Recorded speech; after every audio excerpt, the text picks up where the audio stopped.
I am not worthy to have you under my roof. Ito ang nasabi ng centurion kay Jesus sa ating gospel ngayon.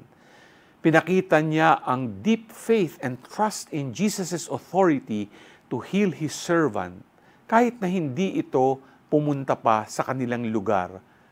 At ito ang tinatawag nating endurance in faith, yung magtitiwala at sasampalataya tayo sa karunungan at kapangyarihan ng Diyos even when the situation seems dire or when we cannot see immediate results.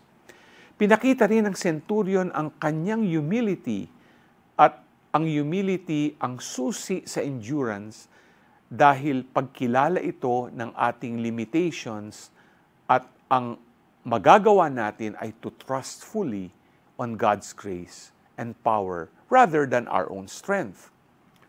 Huwag susuko sa mga pagsubok sa buhay. Instead, sumuko tayo sa Diyos para makita natin ang kanyang intervention and assistance. G ka ba?